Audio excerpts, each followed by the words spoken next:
자, 오늘은요, 한 여행자의 발자취를 따라서 이탈리아의 심장이라고 할 수 있는 두 도시, 피렌체와 로마로 아주 특별한 여행을 떠나보려고 합니다.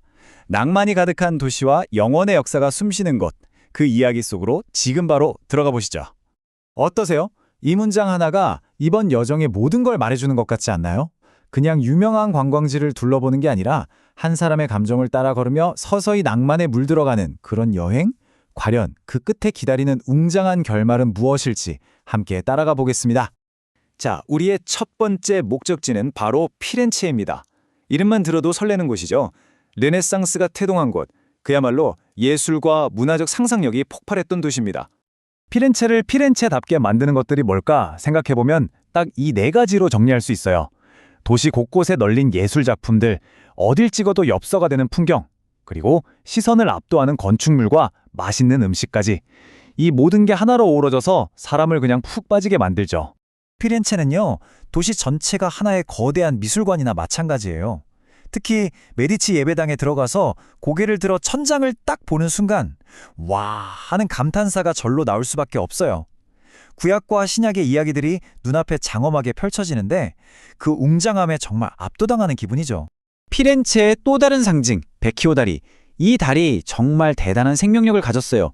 1345년에 지금의 모습으로 지어졌고 처음엔 정육점 같은 가게들이 있다가 16세기부터는 반짝이는 보석상들이 들어섰죠. 근데 정말 놀라운 건 2차 세계대전 때 피렌체의 다른 다리들이 전부 폭격으로 무너졌는데 오직 이 베키오 다리만 살아남았다는 거예요. 정말 피렌체 역사의 산증인 그 자체죠. 피렌체의 음식, 물론 두툼한 티본 스테이크인 비스테카 알라 피오렌티나가 유명하죠. 근데 이게 바가 아니에요. 살로토 포르티나리 바엔 비스트로 같은 미쉐린 스타 레스토랑에 가면 토스카나 지역의 신선한 재료들을 가지고 정말 세련되고 현대적으로 풀어낸 요리들을 맛볼 수 있거든요. 과거와 현재의 맛이 공존하는 거죠. 자, 상상해보세요. 피렌체에서 가장 완벽한 저녁을 보내는 법. 일단 해질녘의 미켈란젤로 광장으로 올라가는 거예요. 거기서 도시의 붉은 지붕들 너머로 해가 천천히 넘어가는 그 모습을 바라보는 거죠. 정말 마법 같은 순간이 펼쳐집니다.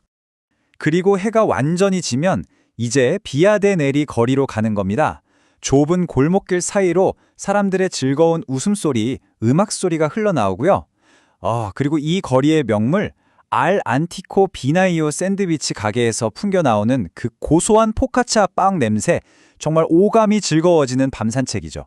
그런데 말이죠. 이렇게 평화롭고 맛있는 냄새가 가득한 이 거리에 사실은 아주 치열했던 역사가 숨겨져 있습니다.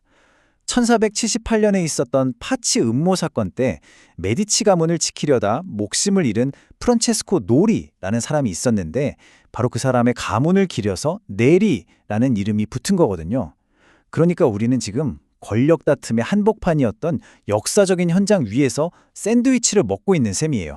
피렌체의 예술은 미술관에만 있는 게 아니에요. 고개를 들어 도시의 성당들을 한번 보세요.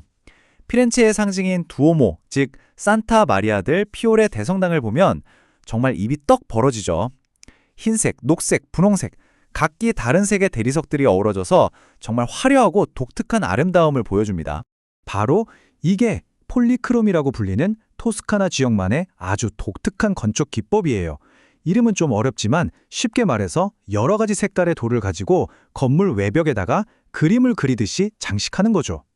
마치 거대한 캔버스에 색색의 물감으로 그림을 그린 것 같지 않나요? 정말 돌로 빚어낸 예술작품입니다.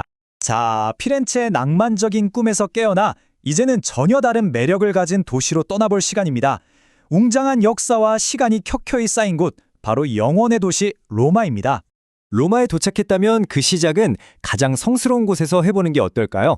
로마 안에 있지만 엄연히 다른 나라인 곳, 바로 바티칸 시국입니다.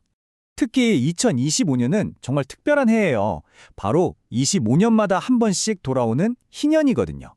이때가 되면 성 베드로 대성전에 거룩한 문이 열리는데 이 문을 통과하는 게 순례자들에게는 아주 큰 의미가 있어요. 이걸 놓치면 다음 기회는 2050년에나 온다고 하니 정말 보기 드문 순간인 거죠. 로마를 여행하는 가장 좋은 방법은요, 그냥 걷는 거예요. 정말 두 발 말고는 다른 게 필요 없을 정도죠. 왜냐하면 발걸음을 옮길 때마다 2700년의 역사가 눈앞에 펼쳐지거든요. 평범해 보이는 골목을 꺾는 순간 갑자기 거대한 유적이 툭 튀어나오는 그런 도시예요. 자, 저를 따라 한번 걸어보실래요? 포폴로 광장에서 출발해서 사람들이 북적이는 스페인 계단을 지나고 동전을 던지게 되는 트레비 분수를 거쳐서 고대 로마의 경이로움이 느껴지는 판테온 앞에 서는 거죠. 그리고 조금 더 걷다 보면 거대한 비토리오 에마누엘레 2세 기념관이 나오고 그 너머로 마침내 포로 로마노와 콜로세움이 모습을 드러냅니다. 이 모든 게 하나의 산책길로 이어진다는 게 정말 놀랍죠? 로마의 진짜 마법은 해가 질 때 시작됩니다. 특히 움베르토 1세다리 같은 곳에 서서 지는 해를 바라보면요. 온 세상이 황금빛으로 물드는 그 순간, 저 멀리 보이는 성베드로 대성전과 고대 유적들이 만들어내는 풍경은 정말 숨이 멎을 정도로 아름답습니다. 로마에 갔으면 다른 건 몰라도 이건 꼭 먹어야 합니다. 바로 로마의 4대 파스타죠. 다들 페코리노 로마노 치즈와 돼지볼살로 만든 관찰레가 기본으로 들어가요. 계란 노른자로 만든 진하고 고소한 까르보나라, 치즈와 후추만으로 맛을 낸 단순하지만 강렬한 카치오에 페페, 토마토 소스가 들어간 아마트리치아나, 그리고 그 원조격인 그리치아까지 꼭 4가지 다 맛보시길 바래요. 파스타만 먹기엔 좀 아쉽죠? 로마의 맛은 이게 다가 아니거든요. 얇게 편 송아지 고기 요리인 살팀보카도 있고요. 아티초크를 부드럽게 찐 카르초피, 그리고 로마식 주먹밥 튀김인 수플리도 길거리에서 꼭 한번 드셔보세요. 자, 이렇게 피렌체와 로마 두 도시에서의 긴 여정이 거의 끝나갑니다. 르네상스의 낭만과 제국의 영원함, 정말 달라도 너무 다른 두 매력을 가진 도시였죠. 이제 이 모든 경험을 한번 정리해볼 시간입니다. 트레비 분수에 동전을 던지면 로마에 다시 오게 된다는 말 들어보셨죠? 어쩌면 그 동전은 단순히 로마라는 장소가 아니라 우리가 발견할 또 다른 이야기를 향한 약속일지도 모릅니다. 피렌체의 심장 뛰는 낭만, 그리고 로마의 가슴 벅찬 영원함.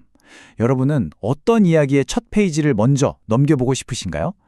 이 질문을 마지막으로 남기면서 여러분만의 이탈리아 여정을 한번 꿈꿔보시길 바랍니다.